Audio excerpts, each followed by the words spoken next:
Hello and welcome. My name is Andrew Kenworthy. I am a member and secretary of the Fort Greenville Muzzleloaders, Inc., as well as a reenactor with a colonial militia group called Speakman's Company out of Northeast Ohio.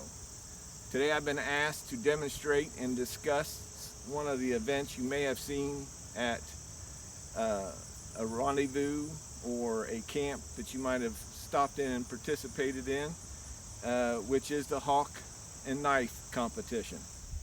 Today we're going to talk about the tomahawk. Now the tomahawk is generally, the name is attributed to an Algonquin terminology. They spelled it exactly and pronounced it as it sounds, tomahawk. So they're accredited with the name. In the days prior to the Europeans, the natives, their tomahawks or tools were made of stone or flint or something of that nature, and it was basically for tool for wood, cutting, chopping, harvesting their meats, and for war. These items were used after the Europeans, mainly for war. And as you can tell, it can make a very formidable weapon. They learned to operate them very successfully. We today use them in events for a challenge of skills, you might say. We throw at objects or scorecards. In the day of the longhunter, which I portray from the 1750s, we would have more likely carried something like this. It was more of a belt axe, a utilitarian tool. If we had to, we would fight with it. But compared to the tomahawk version, this is a little more of a weapon than this is. But we needed it for a tool, and that's what the difference was for the English folk and that traveled this country in that time frame. But today, this is generally the tool of choice for most competitions. They're a hand-forged blade and a tapered eye-type handle. And in the past, they probably would have done this mainly in the quiet and comfort of the stockades or a quiet night in a safe zone that they were familiar with, and they probably would have thrown at the face of a tree, and maybe for bragging rights of who got closest to a certain mark. And today the rules or scoring comes from the National Muzzleloading Rifle Association down in Friendship, Indiana. They have a scoring system where they use a similar to the 3 of hearts or 3 of clubs or 3 of diamonds as a scoring in the number of items you cut on the card, whether it be the club or the heart. That was your score. So most events today, that's how they do it, a block standing up like we will demonstrate here in a kind of an open place like this. Now I have run a couple national events, and my philosophy was that we would have a woods walk. So I set up my courses through a woods setting, and they would be a situational throw. And that meaning that I had objects decaled or sprayed or engraved onto the blocks that were either snakes, squirrels, rabbits, a bear heart, something to that nature, and then you had to hit that for your score. But today we're just going to demonstrate what's commonly known as the friendship rules for their scoring system. All right, we'll proceed, and I'll show you a little bit of how to throw.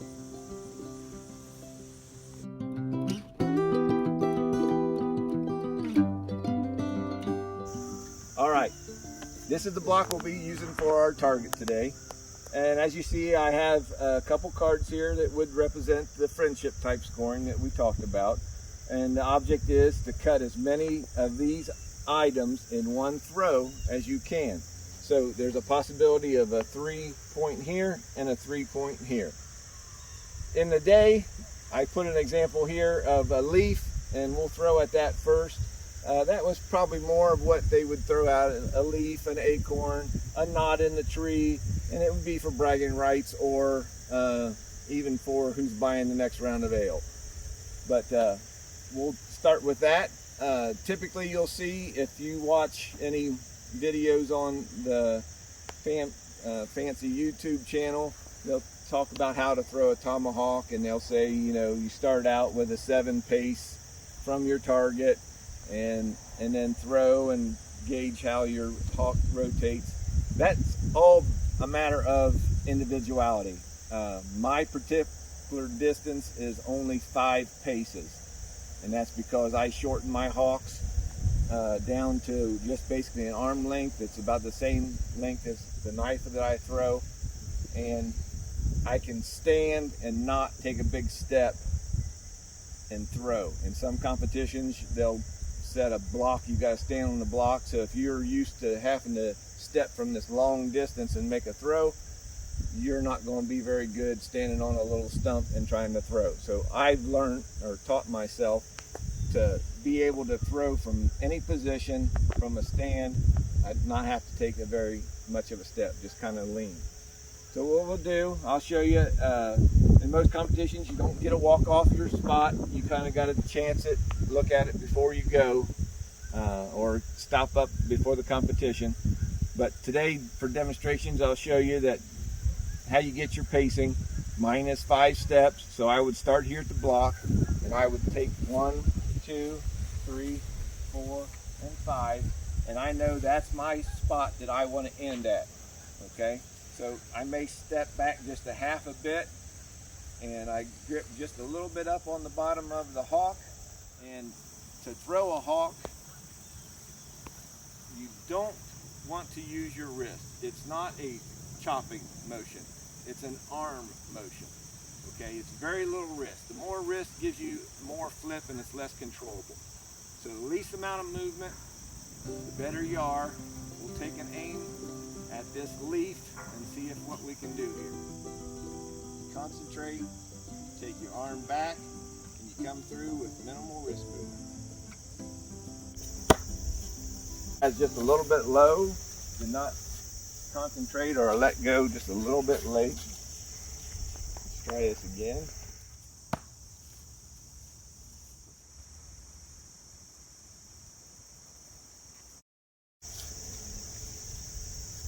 Like that. So we split the leaf, I'd get the closest, and then the next guy would go.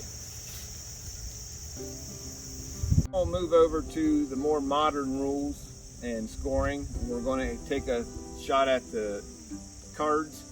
We'll go at the vertical card first. That is typically the easiest for most people to hit. We'll see how that plays out, and then I'll talk about the horizontal card and how that might be achieved to get the most points.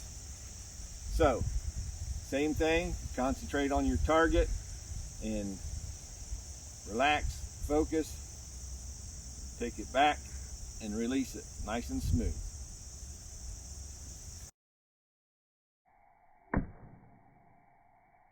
That would be my throw, and you see I just nicked the card, but that wouldn't give me any points. So we'll try it again.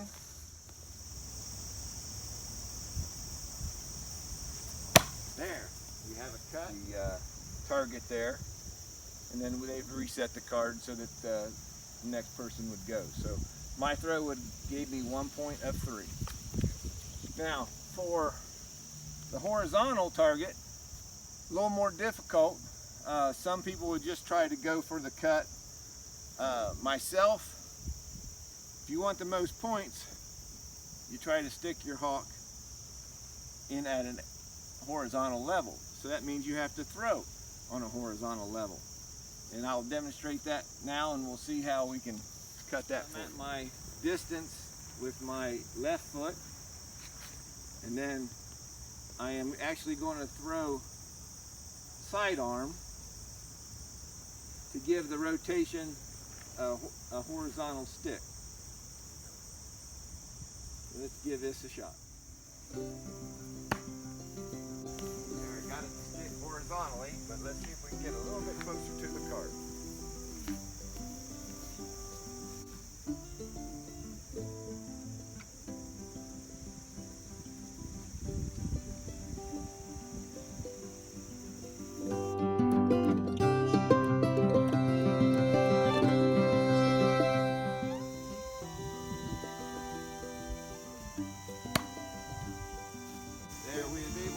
Card. We wouldn't have scored any points, but we did make a cut on the card. Next person would be up. Now another little fun thing that we like to show off about is doing a double axe throw. And this would be just for kind of bragging type sticks.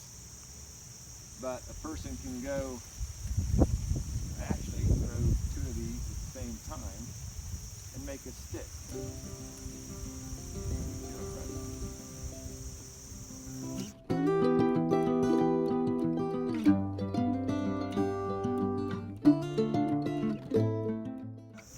Kind of throw and get a double stick.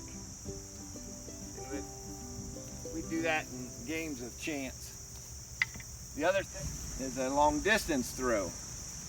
Now typically I throw from a 5 pace. We're going to take it out to 7. And you'll notice that this hawk is much longer. Most of mine are all cut from the inside of the elbow to the fingertips. This one being longer, it takes longer to make a rotation, which gives me the ability to go a little bit farther from the target. So let's see if we can get a long throw.